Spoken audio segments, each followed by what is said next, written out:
Hi, this is Zach from Mercury Works. I'm going to show you how to use 70mm and 65mm film in an alternate way.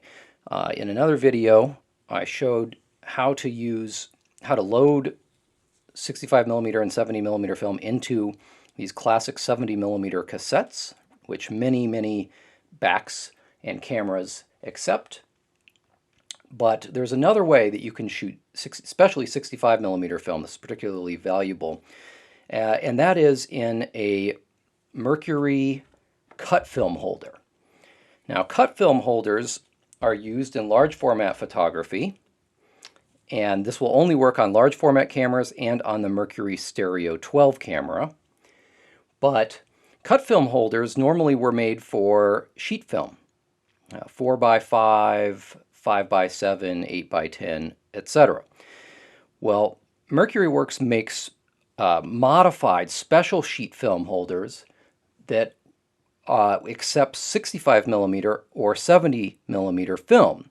And these strips of 65mm film, for instance, are not only the best film that Kodak has ever made, but extremely inexpensive compared to large format film. And so when you shoot 65mm or 70mm film in a cut film back, you only get two shots. Basically, you load a shot on each side, and it's a panorama. So you'll get a long panoramic image, basically a 6x12 image that is the length of the full large format frame, but it only has the height of a medium format frame. But this is pennies compared to shooting and developing actual 4x5 large format film, and it's exceptionally useful not only for panoramas on large format cameras, but on the Mercury Stereo 12 when shooting stereo photos. So when you're shooting 3D photos, this is exactly the format you need. And this is an alternative to far more expensive 70mm and 65mm roll film backs. This is quite inexpensive from the Mercury Works store. Okay, so what we're going to do to begin with is basically what you do, and you have to do this in the dark. You cut a strip of film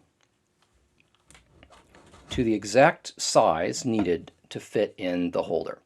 So here's a can of Mercury 65mm film, a dummy roll.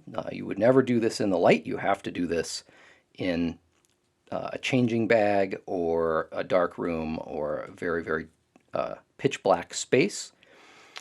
And basically this is very simple. So this might sound somehow complex compared to roll film, but it's actually exceptionally simple.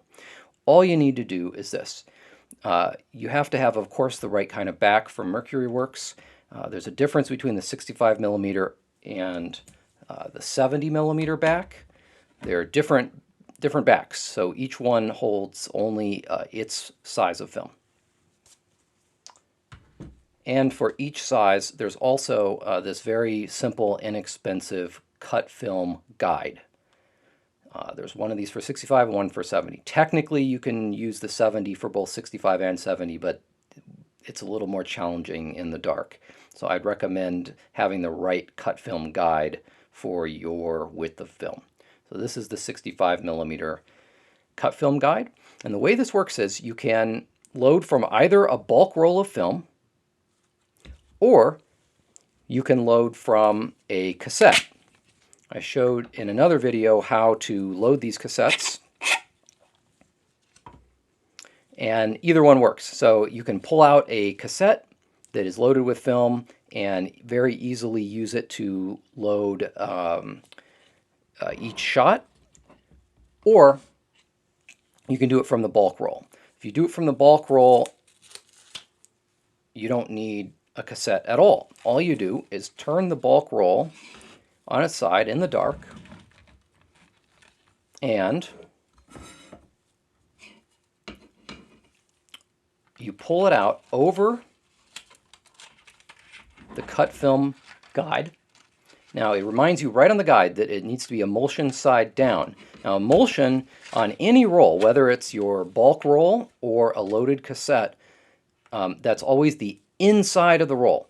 The emulsion always on both of these rolls faces inward, so it's very easy to know in the dark which side is the emulsion because you always roll out, and the side that was in your inside your spool on the inside, that's what should face down on the cut film guide. And all you do, you should wear gloves while you do this, is you pull it out, you place the film in the guide, pull it forward until it hits the edge, and then with a pair of scissors,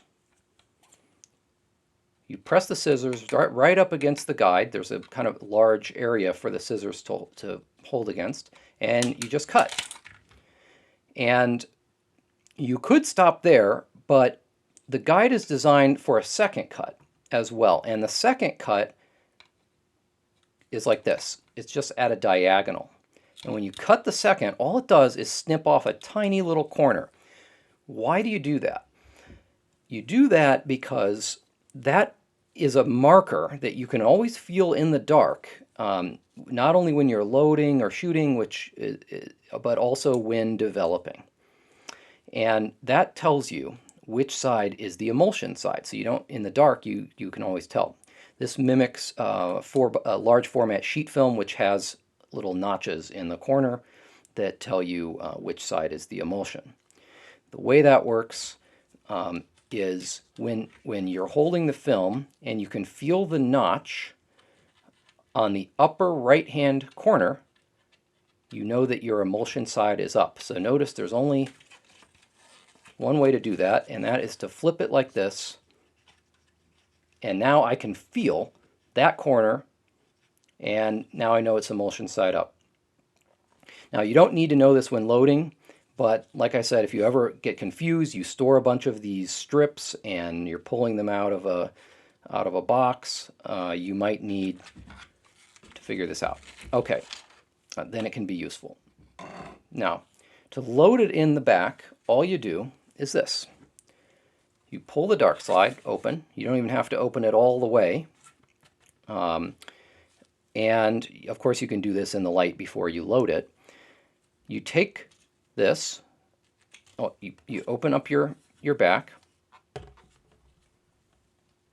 and then you just take this, and you can feel this easily in the dark. You just slot it in and push it all the way to the back, close this, and close your dark slide. And your shot is now ready for you to expose in a camera. And what you do is then you can flip it over to load the other side. I'll show you with a cassette, it's the same thing. You pull it out of the cassette until it hits the edge, then you cut it, and then you cut the corner. And now, you don't even have to think about which side is the emulsion, because what you do is you just flip the film. You flip it like that. Flip it on its edge and load it inside.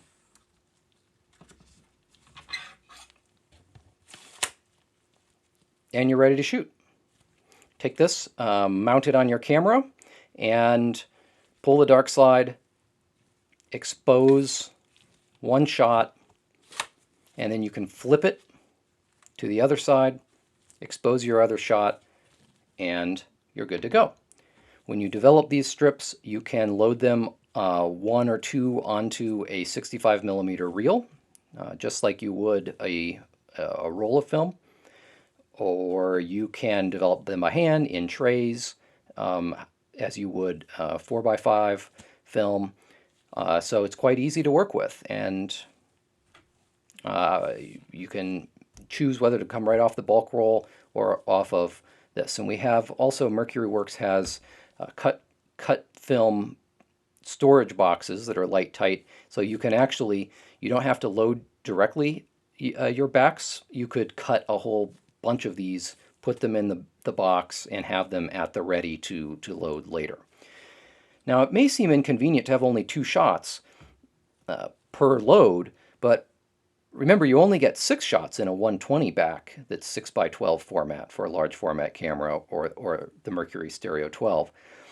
So actually, 3 of these is far, far, far, hundreds of dollars cheaper than a 120 panoramic back, and takes up generally less weight and less size, even when you have 3 of them. So the same 6 shots is much cheaper for the film, for the backs, etc. Now, we have 2 types of these at Mercury Works. One is made from plastic holders that you use for large format cameras, where you have to pull the spring back up and slide in the back. We also have this kind, which is made from the wood and metal holders, where we have machined the sides so that they fit onto any Graflok compatible camera. And that includes the Stereo 12. So for instance, this mounts directly on any Graflok camera.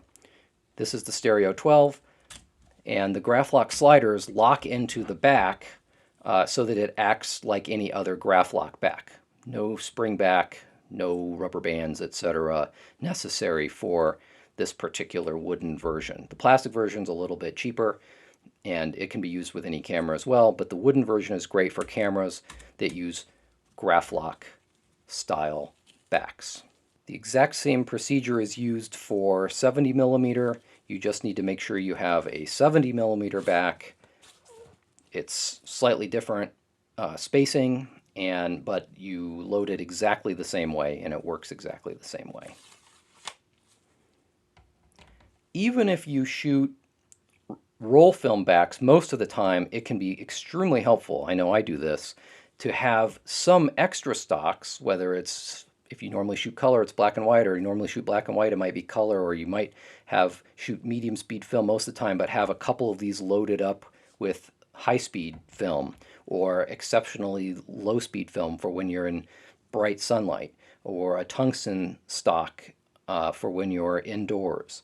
Basically, what you can do is load in a roll film back the film you use most, but have a couple of these handy because they take up so little space and so little weight that you can be prepared with less used film stocks and still have them in your kit and ready to go whenever you might need to suddenly shoot, a really high ISO shot. So these are exceptionally useful either as an inexpensive way to shoot 65mm film, or as a backup for less frequently used stocks that you nonetheless want to have at the ready.